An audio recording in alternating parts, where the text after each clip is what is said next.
menjelang Dajjal keluar, terjadi tanda besar kiamat yang pertama terlebih dahulu, yaitu dukhan.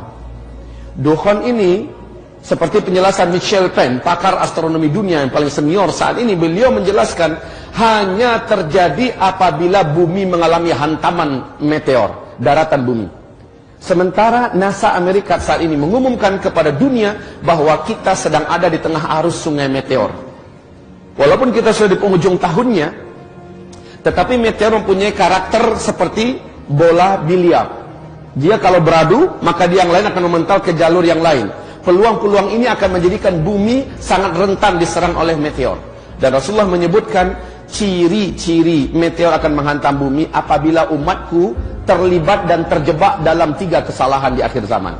Dan ketiga kesalahan ini sudah dibuat oleh umat Nabi, ketiga-tiganya. Pertama, kata Nabi, apabila di tengah-tengah umatku sudah banyak bermunculan penyanyi-penyanyi wanita di mana-mana. Yang kedua, apabila musik dan alat-alat musik sudah disenangi oleh umatku dan digandrungi, menyebar di mana-mana.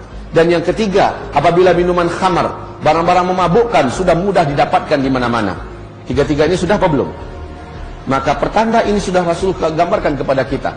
Kaum muslimin yang kami muliakan, Rasulullah SAW menyebutkan apabila terjadi hantaman meteor, seperti pernyataan Abdullah bin Abbas, maka berikutnya yang terjadi adalah dukhan. Dalam sanad yang jayyid, Ibnu Jarir meriwayatkan sebuah hadis di mana Ibnu Mulaikah berkata, guruku Abdullah bin Abbas berkata, malam tadi kami nggak bisa tidur karena kami menyaksikan meteor melintas di atas bumi kita. Saya khawatir jangan-jangan besoklah terjadinya dukhan. Apa yang dikatakan oleh Abdullah bin Abbas ini persis sama dengan yang diuraikan oleh pakar astronomi dunia tadi, Michel Penn. Meteor ini ketika dia menghantam atmosfer bumi kita, kalau garis diameternya 2 km saja, kekuatan ledakan meteor ini sama dengan 1 juta kali lipat bom nuklir yang pernah meledak di Nagasaki dan Hiroshima. Dampak yang terjadi berikutnya adalah meteor ini akan terbakar, bagian kulitnya akan mengeluarkan asap yang sangat tebal dan itu panas beracun. Kemudian bagian kulit ini lepas dari intinya dan dia membentuk meteor-meteor kecil yang akan menghunjam bukit-bukit kita, gunung-gunung kita, kota-kota kita akan menjadi hujan meteor. Sementara yang intinya mengandung sidrid. Sidrid ini adalah kandungan dari zat besi. Pergesekan yang sangat ekstrim menembus lapisan atmosfer kita menyebabkan timbulnya medan magnet yang teramat sangat kuat. Dampaknya yang langsung terasa oleh manusia di bumi adalah semua besi dan logam yang ada di muka bumi akan langsung terinduksi. Maka mobil kita yang mesinnya dari besi tidak bisa lagi di starter, Pak, nggak bisa lagi jalan. Pesawat juga tidak bisa bergerak, kapal-kapal, dan itu bukan untuk sementara waktu tapi permanen. Inilah digambarkan oleh Nabi SAW setelah kalian nanti dipimpin oleh Al-Mahdi. Al-Mahdi itu kemunculannya adalah setelah meteor jatuh. Setelah meteor jatuh terjadi dukhan, Al-Mahdi akan muncul. Al-Mahdi inilah yang akan memimpin umat Islam di sini.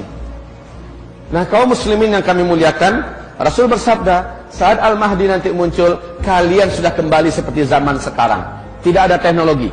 Kalian akan berperang bersama Al-Mahdi menggunakan pedang, menggunakan tombak, menggunakan panah. Dan zaman-zaman itu adalah zaman jihad, kata Rasulullah.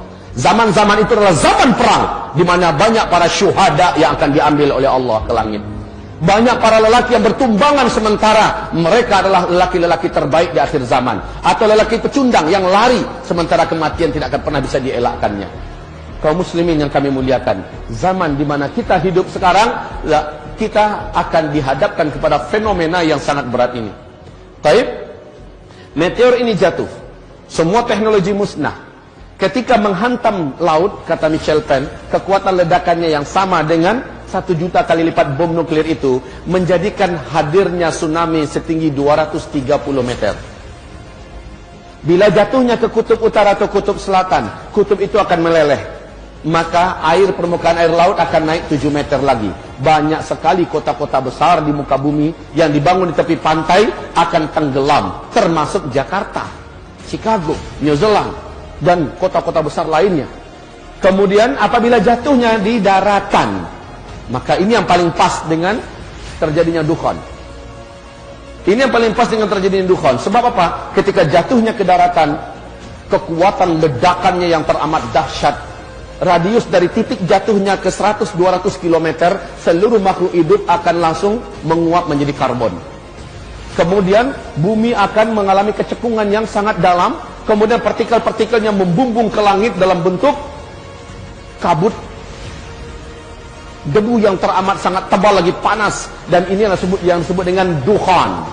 Tebal, panas, gelombang kejut dari ledakan tadi menghasilkan kekuatan laju secepat 800 km per jam. Bayangkan kecepatannya. Maka partikel-partikel yang tebal tadi membumbung ke udara, menutupi langit, dengan segera membungkus bumi. Bumi akan gelap gulita 40 hari 40 malam, kata Rasul. Bumi akan gelap gulita 40 hari 40 malam.